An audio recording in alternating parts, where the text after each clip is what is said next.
to strip naked on stage, kiss another man, and get whipped by him. That's my very first acting role. Oh my God. Okay, they cast me as a lead role, and they didn't tell me anything more. They sent me the script, and I'm reading it, and I am panicking balls at this. I looked at the universe like, what do I do? I've seen so many stand-up comics. Don't come with any material. Make material out of the audience that's sitting there. Finish like a good 30-minute set and walk off. You cannot create great comedy without dying on stage. Not possible. Crowd work comedy can be a crutch because it's very easy to do crowd work comedy because it's just the same 5 questions.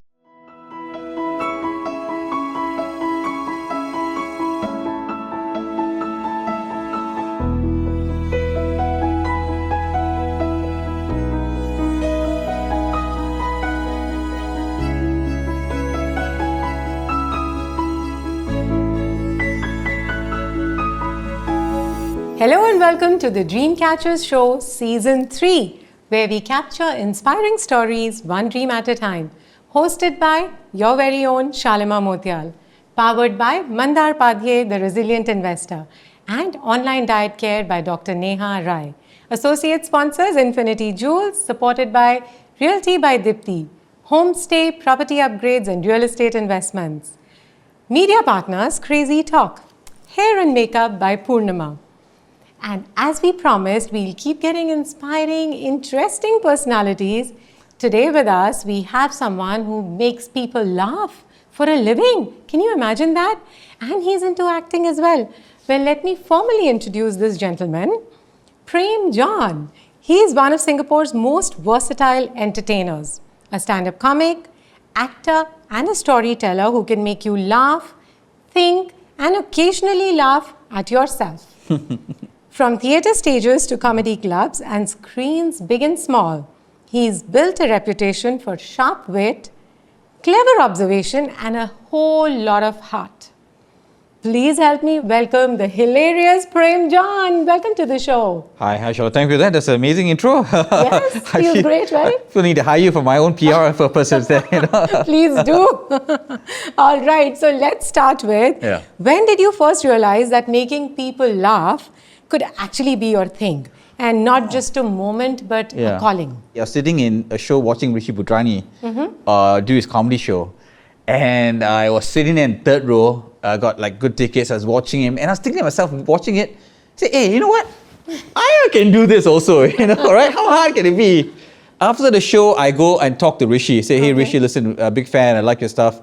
I want to try. Can I try? And he said, yeah, bro, can, no problem. You want to try? Tell you what, I'll give you a spot at this comedy show, and next week you just come and you do 3 minutes. Don't worry about it. I'm sure you do fine. So I said, okay. How hard can it be, right? So I went back home. I wrote something out, and then went up and I performed it in front of like 40, 50 people the first time. Nervous, scared, terrified. I didn't expect it to be so intimidating, stand-up comedy. And I died. It was bad. It was the worst. It was horrible, right? Nothing happened. No one laughed. There was nothing, right? It was bad. It was completely not what I expected. And I walked off completely dejected off the stage. And then Rishi was there, and he was trying to find something positive to say. Right. And all he said to me was, at least you finished your 3 minutes, and then left it. When I went back home and I sat down, I was like, you know what? That was horrible. That was bad. But I told myself at that moment, like, if I'm going to suck at this so bad, let me at least do it 3 times and then decide. Interesting. Let me not just give up to the first time. If I suck it after 3 times, then I'll just quit. I know it sounds bad, right? So my second time, I went back like 1 week later with a lot of trepidation, but I wrote something completely different. Instead of trying to make the audience laugh, I started writing about what made me laugh. Nice. And it was a completely different experience. Like it worked very well, and then I've been doing it ever since. Beautiful, because you just answered my next question, which was, was there a moment you thought, oh, comedy isn't for me?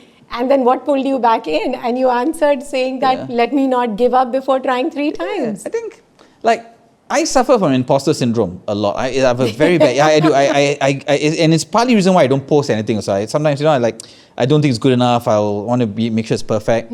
And comedy is one of the things one of the areas of art that tests you in a way that it forces you to be very present and very aware of your limitations, and you always question yourself. Every comedian you ever meet, No matter how funny they appear on stage, they're a complete neurotic mess outside the stage. You go talk to any comedian, you know, you go approach them in a social setting.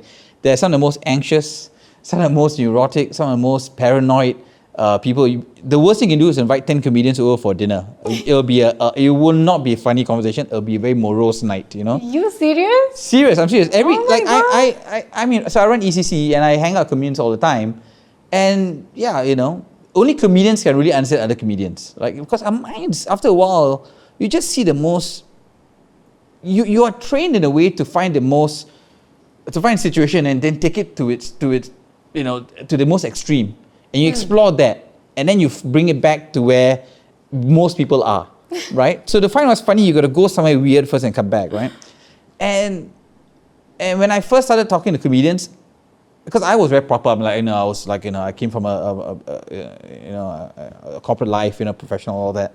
And so when I first time dealing with lifetime comedians, and they're talking about, you know, incest, they're talking about bestiality, it's just like every day, it's just like a normal conversation to them, right? And you go like, wow, you know, I can't, this is not for me. But you realize that it's not what they like, it's just that they are exposing and delimiting themselves in a place like Singapore. Because in Singapore, you're very constrained by by pressure, you know, like you're not allowed to express who you are. You're not allowed. You self-censor a lot, right? You watch what you say. You're very careful what you do, and comedy punishes those who restrict themselves that way. Oh, of course. Right? Yeah, you know? of course. So I don't know whether that answered your question. Yeah, it did. In fact, you answered my next question, which was, as a Singaporean artist, how did your environment shape your brand of humor and storytelling? So let's go back to, you did it the second time and it was a success. Yeah. And I'm actually quite impressed at how quickly you got an opportunity once you decided to be a stand-up comic or even try it out, right? It was next week, show up and do it. Okay, the following week, come again, show up and do it. Yeah. And then how was the third time then? Oh, the third time was good also. Like, so I remember, okay, so when I started comedy, okay, I said it was next week, but it's probably more like 2-3 weeks later. Because when I started comedy, there was very few spots for comedians to try. There's only like one show a month at Blue Jazz, I remember. And then they had one small show in Boat Quay. There were only 2 shows. Okay. And now Singapore has got, I think Singapore has got the most, has got the best scene for comedy in Asia. Oh, wow. Because now, when I started, you need to do like 1 spot or 2 spots a month. Oh. Now a comedian can do 4 spots a night. Oh, wow. You know, right? So we have like 4 shows. Like tonight we have 3 shows happening. Lovely. You know, some nights we have 4 shows happening on a week, on a Friday, Saturday. So Singapore is now the Mecca for comedy in Asia. Interesting. Okay. That's why you get all these tier 1 comedians coming down. You know, we had Sheng Wang just here. He had a show. He sold out. We had Anthony. We had Daniel Sloss this year coming in. Singapore comedians are selling out shows at Esplanade. Jason Long is doing his special in Star Theatre. He's got 4 shows coming in. So I think Singaporeans or Asians are now waking up the fact that comedy is an art form that AI cannot replicate. You know, there's no artifice behind it. It's just one man and woman behind a mic. It's just their brain, and there's no special effects, no VR, nothing. It's just straight from your brain into your brain. You know. So I think it's a very truthful, honest art form. Okay, so where do your best jokes come from then? Live, people watching, or total chaos? Anything, doesn't matter what it is, right? Whatever observes, you know, I think for comedy you got to find what makes you unique in the scene. Right. If you just 80% of the scene, 80% of what comedians say for the first time, the first 1 year they're doing is always about dating jokes, race jokes in Singapore. Singapore race jokes goes very well. But afterwards, start finding your own voice. What makes you funny, right? Not what's funny, but what you like, what you find funny, what you are authentic about. Myself is very eclectic, man. I don't know how to describe it. I do a lot of political jokes in Singapore because I find political humor hilarious.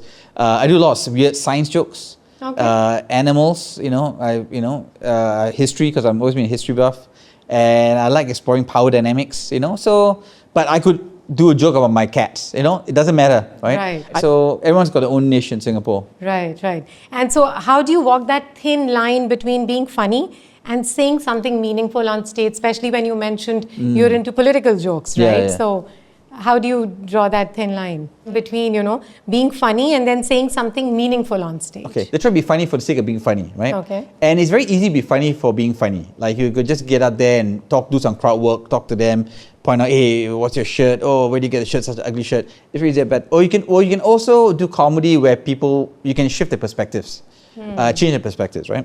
So I've always believed that that's what I like to do. Okay. Nothing wrong with the first one because it's also funny, right? But I like to do comedy that may not necessarily be the funniest person, but I want you to walk away going, I want you to see the world in a slightly different way. I think if it's funny to you, you'll find your audience who likes you and all that. Because there's no comedian's going to be funny to everyone all the time. Right. Everyone's got certain peculiarities and favorites, right? To me, I've never wanted fame. I never wanted all these things. I don't chase that. I just like writing jokes that are smart and make you see things a different way. Right. For example, I write jokes about ants, for example, right? Okay. Ants, I like ants, right? For example, weird thing to say, but I like ants, and my wife hates them. You know what I mean? Like she goes and she murders them. She just kills them when she gets, right? But that upsets me. You know what I mean? And is that human in the situation? Yeah, there is. So I wrote like a 10-minute bit on ants. Because Singapore actually has got more ants than anywhere else on the planet, right? Weird science fact. And I find we dovetail it, right? So finally we dovetail it and all that. And I talk about how this thing's at home. And every time I perform this set, every time I do this set, it's like an 8-9 minute set on ants. After the show, without fail, like at least 3 or 4 people come to me and go like, my God, I never saw things like that. I never saw ants like that before. I never appreciated that an ant could do these things, right? Because I'll mix science and make entertainment that. And you see, you shift people. After the show, when they see an ant, they see it differently. You know what I mean? And I like using humor as a medium to connect with them. It could be ants, it could be refugees in Singapore, for example, or political observations, which I do. So that's what I enjoy. I think that's what I like doing, And I like that question because it made me even think about why I do comedy, Right. Also, do you share your personal life stories? And if you of course, you do, right? Yeah. So does that make you feel vulnerable sometimes when you're sharing a set? The notion of vulnerability is a very important thing to address because you are funniest when you're most vulnerable, And for me personally, that was one of the toughest things, and also that's for acting as well. Right. One of the toughest things for me to sort of address and get over, because I struggled with being vulnerable, right? That was because when you grow up in Singapore, you're a man, when you be man, a sports guy and all that, right? So and all the acting coaches pray me be vulnerable. I'm like, no, cannot, no, strong, be strong, right? And I'm not even close to where it is, but you chip away at it, right? And you start sharing and talking about it. Start talking about my daughter, talk about how much I love her, talk about how, I cry. And you talk about these things on stage. And the more you do it, the more you strip away this idea of what strength is. And you realize that, hey, vulnerability is also a strength. Absolutely. Because from it comes amazing material. Because you allow people to laugh at your darkest moments or your most embarrassing moments, and you talk about it on stage, right? And you realize there's no shame. There's actually nothing there. It frees you in a way. It is very freeing because it's very freeing. It's you realize that nothing is really taboo. My wife has always given me some verboten topics to not talk about. I can't really talk about her. Although I want to, but I cannot, right? But it frees you. It frees you from these imposed limitations that are put upon you by culture, by society, by your parents, by your friends, by self-imposed limitations in your mind. When you're on stage and you just address it and talk about it, you realize that, hey, there's nothing to fear. Right, right. You've shared your darkest moments and it's okay, right? Okay, so tell me something. Have you written a joke that's made you laugh so much that you couldn't even deliver it properly? Oh man, I don't know. I can't really answer the question. Comedians, we can't really tell you, like, the worst thing as a comedian, if you meet anyone to say, hey, tell me a joke, or tell me something to say on stage, because we need an audience, we need something there. So I don't think it's ever been a situation where if there's a joke that maybe made me laugh so much that I will not tell it, I'll be dying to tell it. You know what I mean? Right? But yeah, I hope I don't know whether that answered the question. Of course. So you're an actor as well. Yeah. So when you're acting, do you ever have to turn off the comedian in you, or is he always lurking just beneath the surface? Okay. So I see comedy acting as just windows into this creative force, right? So how can I describe it? To me, the creative energy is, imagine a pillar of just a pillar of creative force or energy of fire, right? And there are multiple windows on this pillar, and every window's got different labels. So, sometimes I open the acting window and I look into the energy, and that's the acting window. Sometimes it's a comedy window, but it's all windows into the same pillar of energy. So, as a comedian, as an actor, I'm always present as an actor as well. I never turn off the comedian or never turn off the actor when I'm on stage. It's all different aspects of the same creative force. And it enhances what I do each way, right? Right. Yeah, so I don't really turn it off. I don't really turn it on. It's just who I am in that moment. Right. And what the character demands as well. And what the character needs as well. I would say what strength, but sometimes it does work in a negative way, because sometimes as a comedian, you want to improvise and you want to riff, but you got lines on stage, you got lines on set, right? You got to say your lines, So sometimes I thread a needle and I look at what's going on. Like, hey, as a director, allow me to improvise a bit, because I think I could come up with something a funny remark, or to can add something to the scene, right? Or add some improvisation here. And the comedian experience allows me the confidence to do that. You know what I mean? First, sometimes I may be second guessing myself. Hey, I wouldn't say, but now, screw it. I'll just say it. If they don't like it, then they'll just edit it out or cut it out. Yeah. Right. So, have you played a role where you've even surprised yourself? Like, hi, Prem John, I didn't know you could do this. My very first acting role. I had to strip naked on stage, kiss another man on stage, and get whipped by him. That's my very first acting role. Oh my God. Okay. And what's interesting is that I didn't know how to do that when I accepted it. Okay. Right? It was an audition. It was my very first audition for a play. And they made me read a monologue. Right? A monologue was just a monologue of this guy talking about his paintings. So I did it, and it was my very first theatre audition. And they cast me as a lead role. And they didn't tell me anything more. Okay? I said, Prem, we love you, we'll cast you for this, no problem, right? So I go, okay, great, send me the script. They send me the script, and I'm reading it, and I am panicking balls at this. Can you imagine? I've never acted in theatre before. This is my first role. I'm playing the lead in this play where I'm going to get whipped on stage and be naked and go oh, Jesus. I looked at the universe, what do I do, right? And I like to say the universe said something, but I just said, screw it, I'll just do it, right? Terrified the hell out of me. And it was an incredible experience, right? In the end, I was allowed to wear at least underwear, right? Okay. But in the end, wouldn't be allowed, no? No, it's allowed. LaSalle is a performing arts university, and a special license for creative expression, right? So they could have done it. I didn't know it was allowed in Singapore. Yeah, but I was okay. But it wasn't me who said I had to wear something. In the end, thankfully, a senior director of the school saw that, hey, I wasn't being exactly 100% comfortable. I was just going along with it. She said, all right, Prem, you can choose to this or not. But everything else I do, I get whipped on stage, I had to kiss a man, and you just go for it, right? It was full on. French kiss, everything, right? Visibly, right? Oh my God. And that was the very first theatre role. Can you imagine? And I was so...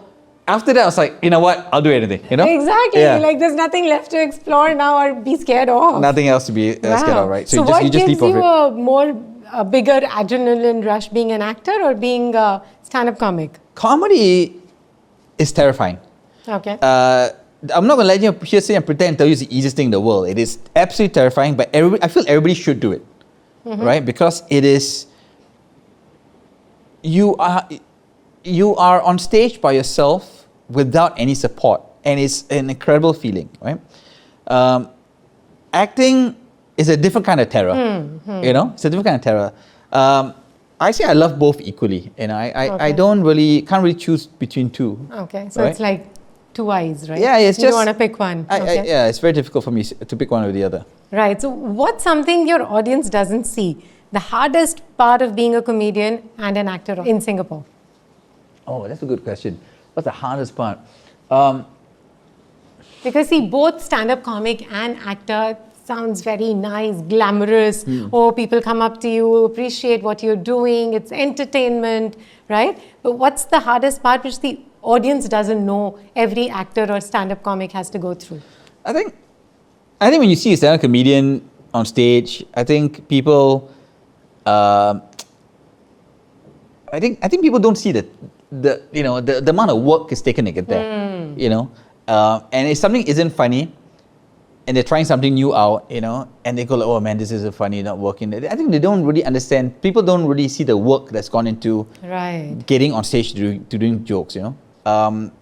And I feel that, and I don't blame them, right? Because it's a tough art form to appreciate in its creation. Sometimes you only like the finished product, right? But comedy is a very weird thing because you cannot create without an audience. True that, yeah. You know what I mean? You cannot create without an audience, right? So I wish they could understand that, hey, you know, open mics, which more people go support open mics in Singapore, so they could see the creative process and understand that, hey, it is an art form that takes practice, and practice unfortunately needs an audience for that. I love stand-up comics, okay? I watch a lot of stand-up comics from all over the world. And I remember one stand-up comic saying that it literally takes him 6 months of thinking, writing, rewriting to create like a 20-minute or 30-minute set. So imagine the kind of work that goes behind, which people come and they're like, that wasn't so funny, or maybe laugh a little or something. So I'm sure in so many of your shows have had a tough audience. Yeah, of course. Yeah. Any comedian that sits here and tells you that they've never died on stage or never bombed is the correct term for comedy, is lying to the teeth, right? I've seen famous comedians who I thought will have people at standing ovation just die, complete silence, right? And I've seen people starting for the first time get standing ovations because it's just unexpected. You just don't know. So it's not saying that the famous guy is not funny. It's just that in that moment in time you're not. It didn't land. Work well. What it is or what it is, and so the audience is dead. You just accept it. You just accept it, and that was one of the hardest things for me to accept because every time I did not have a set, I had a set that didn't do well, I'll go back and I beat myself up over it, and I'll, because I suffer from this, like I'm just a perfectionist, right? So I like to, everything must be perfect. I struggle, and then after a while you realize that, in comedy we a lot of us we tell each other there's an 11 a.m. rule. Okay. You can feel sorry for yourself until 10:59 a.m. the next day, but 11 a.m. let it go, move on. Audiences, new audience, new chance, new opportunity, just move on, right? You cannot create great comedy without dying on stage. Not possible. There's no comedic savant out there. Everybody dies on stage multiple times before becoming good or great. And it takes about 10 years of experience before you become a decent comedian. Right. That's what they say. Yeah, I've seen most comedians are so witty, spontaneous, especially the ones interacting with the audience, and the way they come up with things. I'm like, oh God, that's amazing. So what you said was brilliant, not just for comedy, but in general as a rule in life, I think. Yeah. So I'd request you to look into the camera to that one person watching and give your 11 a.m. rule, because I loved it. Whatever it is, what are you going through, right? And it's true for just in comedy, also when I was playing professional sports as well, right? We, after 11 a.m., just move on. Really, just everything that you think you're going through is just in your head. Nobody is thinking about you at 11 a.m. the next day. Nobody's thinking about their failed set. Nobody's thinking about their failed job, whatever, nothing. Just move on, Lovely. Talking about famous comedians, which comedian, living or dead, would you love to roast and and survive after roasting that famous person? Let me change the question. Like, which comedian I would say is one of the most inspirational to me, right? Because I don't think I'm qualified to roast any comedian. I'll get roasted You're back playing safe now. Yeah, twice as hard, right? But I would say like this Josh Carlin. I don't know if you guys know a comedian called Josh Carlin. Josh Carlin is one of the reasons why I love comedy so much and why I want to do comedy, right? Josh Carlin, he's passed away. He's a very famous political comedian. Okay. Right? He does his oppositional bits. And that's a beautiful thing with comedy. He passed away like 10 years ago. But till today, people share his clips all the time. Wow. You know what I mean? So it's an art form where if you see something so truthful, so real, so funny, that it will survive you. And there's a little bit of your thought, a little bit of your voice and your speech and your visage will survive you. Right, that's beautiful. Right? In this day and age where people just want to find something truthful. You know, something that bothers me a lot in this current day and age, because everything's so fake now. Everything's just fake, right? You got this AI is just, you got scroll Instagram, half the videos are fake. So much stuff is fake online. But comedy is so real that when you see a good comedic bit about something that's so relevant to you, it stays with you, you know, and it impacts you, right? And it's just one guy with a mic, or one guy or woman with a mic on stage, just talking.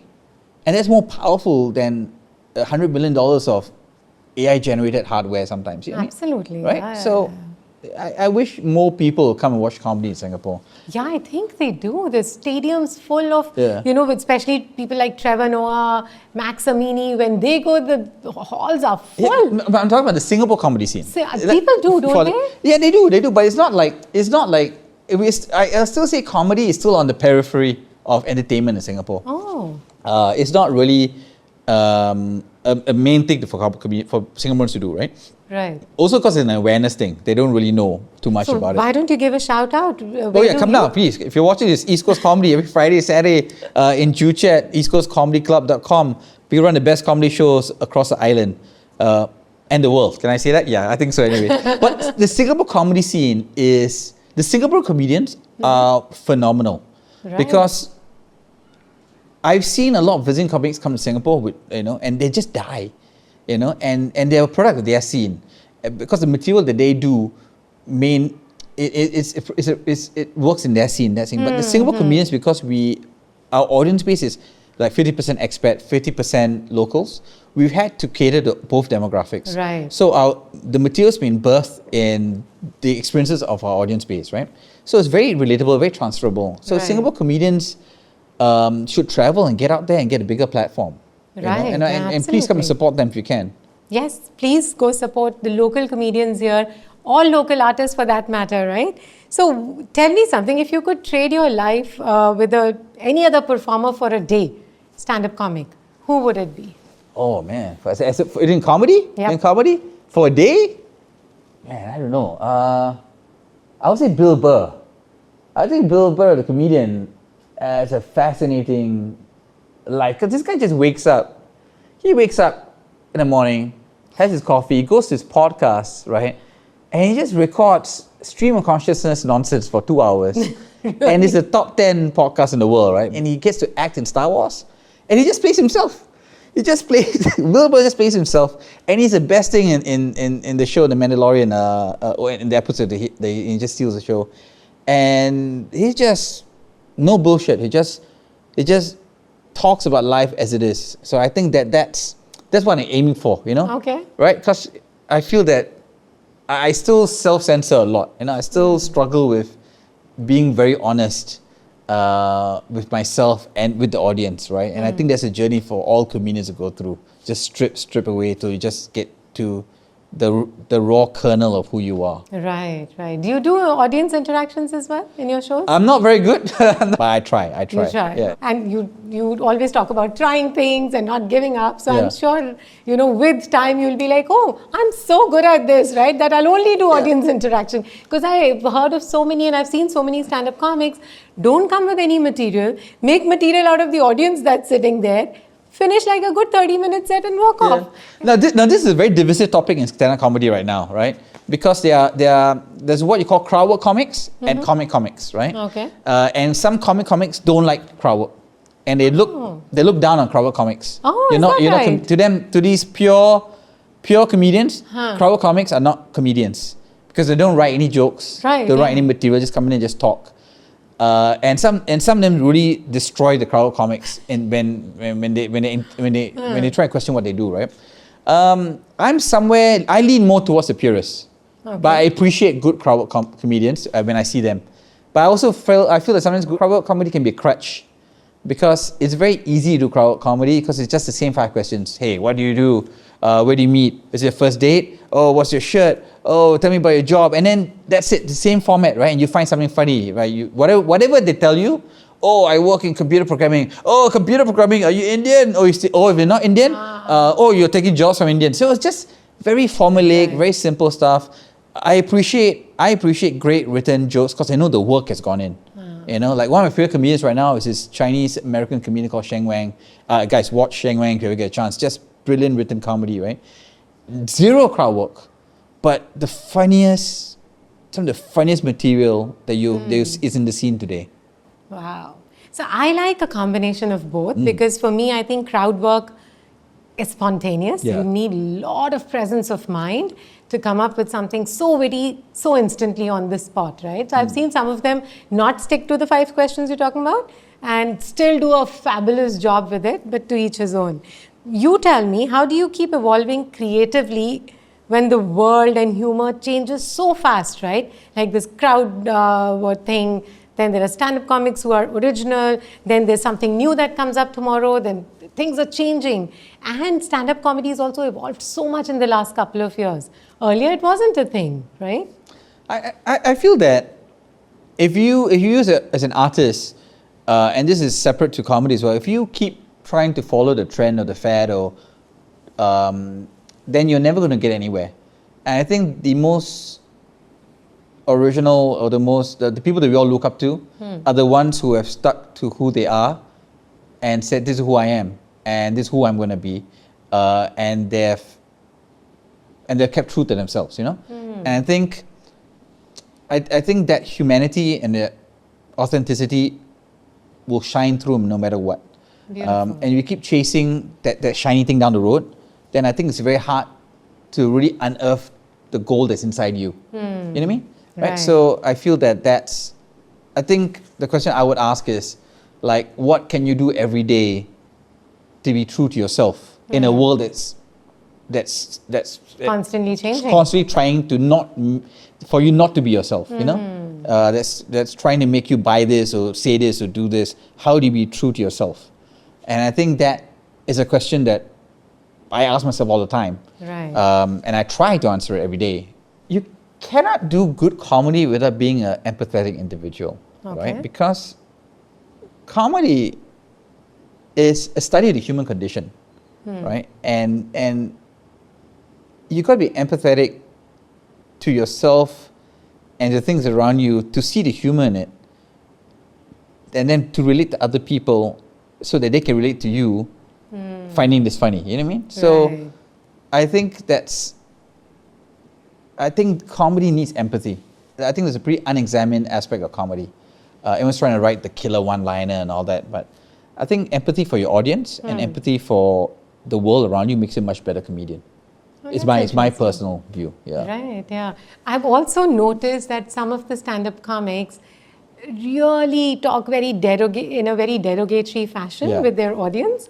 And I'm like, those people have paid money to come and watch you, be kind and don't be so rude. So for me, that's quite disturbing. Yeah, I don't like that, right? Yeah. So I've seen that happen. So like, I run East Coast Comedy. I'm a comedian, but also a show promoter as well. So I have to look after my audience base as well. So I have a few rules at my club, like no misogyny. I don't like that. No bad animal abuse jokes. I don't like that. Right. And I don't like people. I like all my comics being kind to the audience. Right. So they paid money to come and see you. You want them to come back. Why you want to attack them for no reason, right? You know? Right? So I've seen some very uncomfortable situations at club with some comedians, and I'll go after have a gentle word and say, don't do that, lah. You know, some comics for them is like, they can't help it. They see the situation, they want to get to a resolution, they think it's going to be funny, and they chase it, right? I'll give you a simple example of how you can be kind, how you can be unkind. And it happens all the time at club. There'll be a comedian who'll go like, hey, where are the couples in the room? Couples, everyone make some noise? Oh, you're a couple. Oh, how long have you been dating? 10 years you've been dating. Oh, wow, 10 years you've been dating. Oh, so why not just get married? Right? Why not just get married? Why? And then you get some wishy-washy answer. You can sense like this, they don't want to explore this question, right? Then the comic wants to get a funny answer. So the comic go, so why you never ask her? Shy, is it? You don't ask, you're scared to get married, right? And you can see them getting more and more comfortable, the audience getting more and more comfortable, right? But a comedian wants to get a response that you can go viral on it as a reel. And I'm at the side going, please bro, just stop. Just stop. You can see everyone's uncomfortable, right? And then because he hasn't got a response that he wants, he'll end it in an unkind way saying, you know what, girl, I think you need to break out with him because he clearly doesn't marry you. Now you have shifted the energy in the room Now, everyone in the room is thinking, oh my God, this couple is so uncomfortable right now. Everyone's thinking about this and all that. Now, that's a very unkind way of doing it, you know. So that's just an example of it. But that's not nice. Right. You know, that's not nice. And I've seen people like shift in their chairs and they're like, okay, don't make eye contact with me. I don't want to be picked up, right? Yeah, so East Coast Comedy, like, the mindset around, I like everyone having a positive experience, right? So I encourage all the comics to do crowd work. No, go ahead, but you know, leave them, and for me as well, like always leave them feeling good, right? So like, and there's very simple tricks and tips you can do to reset the room, as they call it. Very You know? interesting. So I think that's important. As a showrunner, I like to see that happen. I like everyone to leave having a good time. Yeah, absolutely. And especially when you want them to come back the next week. Yeah. And we have a very high repeat rate, like about 35 to 38% of our audience comes back. I track all my numbers, right? Right. So our repeat rate is very high that's because nice. the room is a kind room. Right. So tell me something. How has the definition of success changed for you over the years? Like from when you started to now? How has the definition changed? I was just thinking about this yesterday, you know. Oh, really? Yeah. So, okay, so to answer the question, I tell you a little bit, you share answer a bit of my background, right? I came into creative arts pretty late. I started when I was 34, Okay. right? I'm 48 now, right? But until 34, my idea of success was supermodel wife, you know, Lamborghini, right? You know, good class bungalow, the standard Singaporean materialistic dream. And I was on that path, right? I was already a partner in a consulting firm. I was raking it in, and, you know, I was doing well, and I was on that path, right? I was on that path, but I was feeling so empty. And I didn't even know how empty I was feeling. Do you understand? I didn't even know how empty I was feeling because it was just like it was just Monday to Friday, work like a dog, and then the cycles, and that stupid finance bro cycle that you're trapped in, you know, and I made a very sharp course correction. So success up to that 34 was what I told you, right? The Singaporean dream, you know, whatever it is, right? Money in the bank, like, you know, GCB house and all that. And now success to me is raising 2 beautiful daughters, making sure my wife is very happy, right? And maximizing my human potential. And I want to die. I read this in a book somewhere. So I'm not saying this. I read this. I can't remember where I read it. But I want to die used up. Wow. You know what I mean? So I don't believe in afterlife. I'm not particularly religious.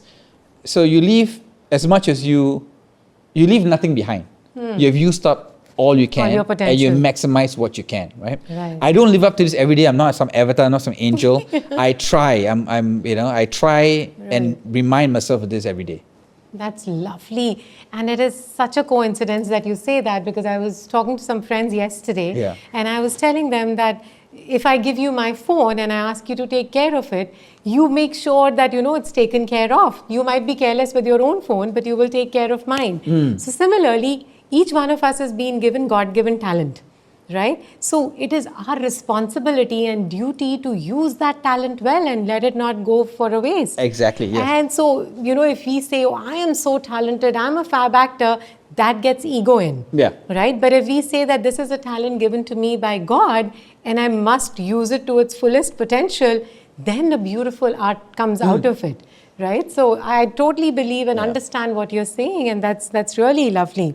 And I think somewhere everybody wants that definition of success for themselves, to go fully used up. Like, I was a fab baker or a fab homemaker or a fab banker for that matter, right? Whatever their potential is, if they use it to its maximum limit, that's a beautiful life lived. I totally agree. I totally agree on that. All right. So this is the last question, and we always ask this on the Dreamcatchers show. What's the dream you're still chasing? It's hard to say because there's so many dreams. Okay, the first that came out was that one of the dreams I've left is I want to write and direct a movie. You know, there's something like when I studied acting to be a director. I think I've shared this with you. I feel familiar. I went to NYU Tisch to study acting to become a director. I never wanted to be an actor. Interesting. Right? What happened was that at the end of the class, end of the course, acting course, I I told the acting coach, the acting teacher, John Wills Martin, great guy. I said, listen, thank you, had a great time, but I'm never going to act, I'm going to be a director now, right? And he was like, what? Are you serious? You mean you spend a year and a half here with me and you don't want to be an actor? And I said, listen, and this is the imposter syndrome, right? I told him, listen, I'm 36. I'm too old, not good looking. Everyone in my class is like in their 20s, and they look like they walked off an Abercrombie & Fitch catalog, right? All good looking people. I said, look, I'm too old, too ugly, and I never wanted to be an actor from a kid, so I don't want to act. And he sat me down and he said, listen, do me a favor, go for 3 auditions. Go for 3 auditions, do your best, and if you get none, then go and be a director. Okay. Right? I said, yeah, okay, fine. I'll go 3 auditions, right? Go for it. And I went for all 3 auditions and I got all 3, you know? Wow. So, and the first one was that theatre thing? The first one, right? And I got the first commercial, I booked the commercial, I booked a play, and I booked a short film, right? The first 3. Wow. And I went back to him and I said, dude, like, and he said, go, just try, explore it, right? Yeah.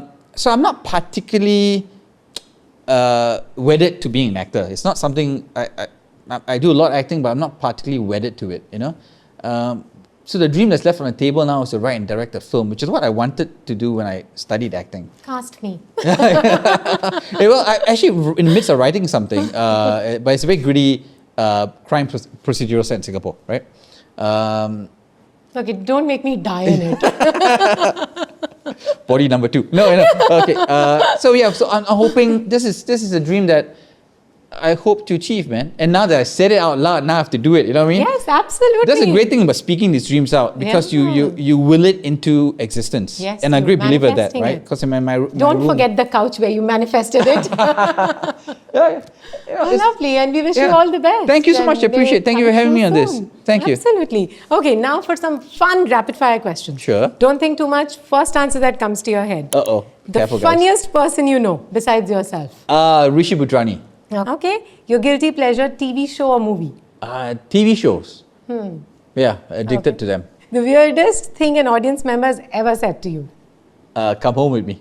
Really? Yeah. Okay. The comedian you'd call if you needed cheering up? Oh, Jason Long. Okay. Last thing that made you laugh uncontrollably? Oh, dude, Sheng Wang special. I just watched it. It's so good. Yeah. Please watch it, guys. Dream venue to perform in? Oh, New York. I would love to go do comedy in New York, for sure. If someone made a movie about your life, what would it be titled? Oh, please don't make a movie about my life. It's terrible, you know. Funniest Singaporean habit you can't help but joke about? Wait, do we have time? We got 6 hours of recording? Okay. The funniest habit? I don't understand why Singaporeans like to horn at the moment the traffic light turns green. Have you noticed this? No, that happens in other countries, not No, here in Singapore, Singapore. it's all the time. Do you drive, sir? Do you Yeah. know? It's crazy. The moment, like, it happened twice today on the way here, the moment the light turns green, the guy behind you just honks it like... You're breaking my Singapore dream now, because I'm like, oh, see, it's such a peaceful place. Nobody honks No, here. Singaporeans are the worst drivers. The worst drivers in the world, Singaporeans. I got so much comedy on this. Okay. Singaporeans are terrible drivers. Really? Yeah. Okay, who's more dramatic, actors or comedians? Oh, actors for sure. 100%. Something you always say before going on stage. I hope this goes well. Okay. With that, thank you so much for your time. It was such a pleasure talking, and I laughed so much. And we got some brilliant nuggets out of you as well, which I wasn't expecting. I was just thinking I'd be laughing. But you have so much depth, which is really admirable. So thank you so much for your time. Thank you, Sharma. Thank you for having me. A real pleasure being here. Thank you so much.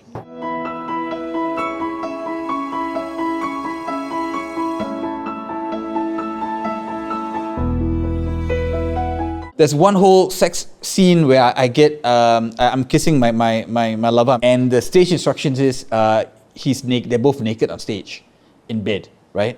And I go like, what? Oh Lord! Right? What? Who would play you in a biopic, and would they pull it off? Who will play me? I will play myself in a biopic. You know?